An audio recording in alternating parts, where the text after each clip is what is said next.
you chose to watch our preschool Bible lesson today.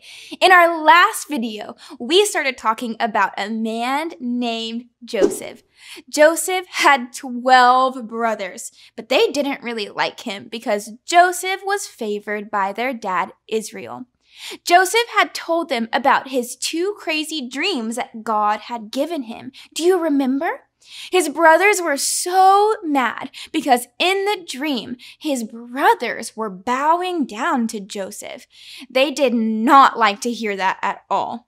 One day, Joseph's brothers were all taking care of some stinky sheep really far away from their house, and Joseph walked on by. The brothers thought to themselves, "Oh, look, there goes that dreamer." The 12 brothers realized that this was their chance to get rid of their dreamer brother. Reuben, one of the 12 brothers, did not want to actually hurt Joseph. He told his brothers that they should just do a small prank, like maybe just throw him into a pit, which is pretty much just a really large hole in the ground. I don't think I would like that prank very much. What do you think? Reuben wanted them to do this so that he could rescue Joseph later on and bring him back to Israel, their dad. So the brothers listened and they threw Joseph in the pit. While Joseph was in there and Reuben was away, some men walked on by that were on their way to Egypt. They rode on big camels and they bought people for money to make them work really hard. Joseph's brothers sold Joseph as a slave to these men so that they would never have to bow down to Joseph like his dream said that they would. When Reuben found out about this, he was so very sad that the brothers did this to Joseph behind his back. When they went back home, they had to lie to their dad, Israel, and they said that Joseph had died out in the wilderness. But we know that is not true.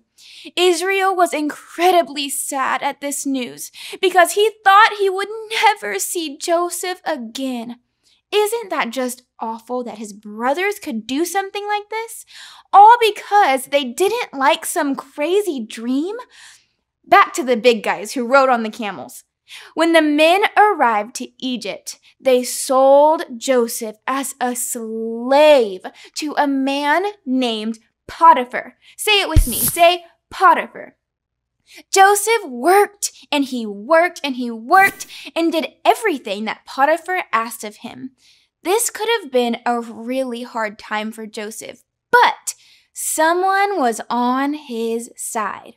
Guess who it was? It was God. God was with him and made Joseph really great at everything that he did. Potiphar noticed how great and talented he was and made him in charge of everyone in the house. So, first, he was just a slave, but he worked hard even though things were tough. And then he became a leader of this Egyptian's entire house.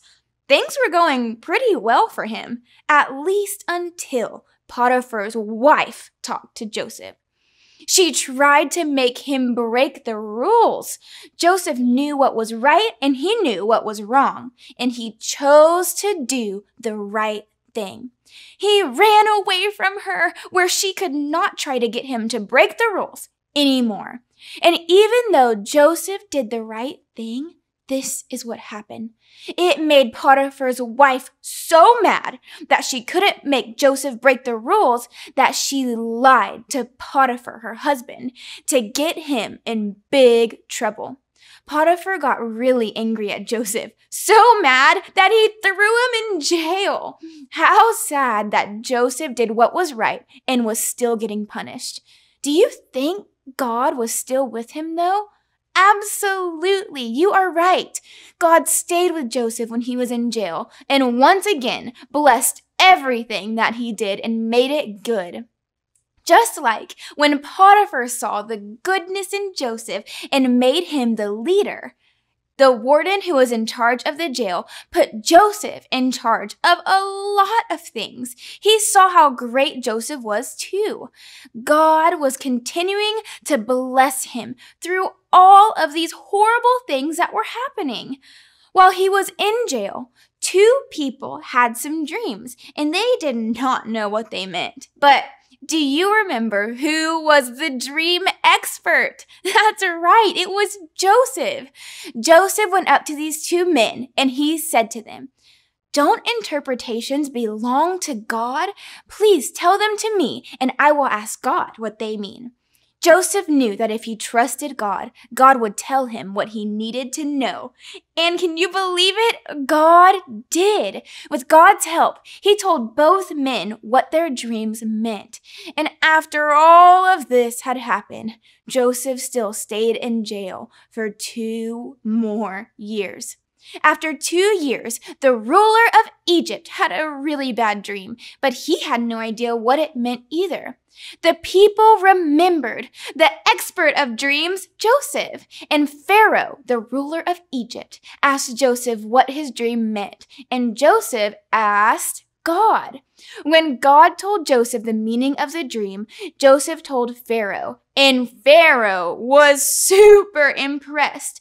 Just like before, Pharaoh made Joseph the leader of things in Egypt and the leader of people. He was so blessed because God was with him. Now, this dream that Pharaoh had was very, very important to our story. So you'll have to make sure that you come back next week to find out exactly what Pharaoh's dream was and how God used Joseph in a mighty, mighty way. Now, before you go, we of course have to talk about our memory verse, and this is how it goes. It comes from Genesis 37:19, and it sounds like this.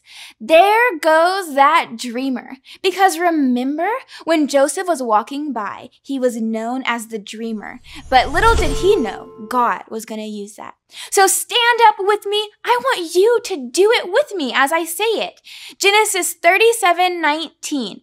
There goes that dreamer. Okay, now we're going to learn the motions. They're really simple. You're going to act like you can see Joseph walking by. You can go like this, like he's really far away, or you can point at him like he's really close. That's just to remember. Okay, ready? There goes that dreamer. Or we can try the other way. How about you act like he's really far away? There goes that dreamer. Thank you guys so much for tuning in to this week's story about Joseph. Don't forget to come back next week to find out what Pharaoh was dreaming about. Have a great week, and we'll see you next time.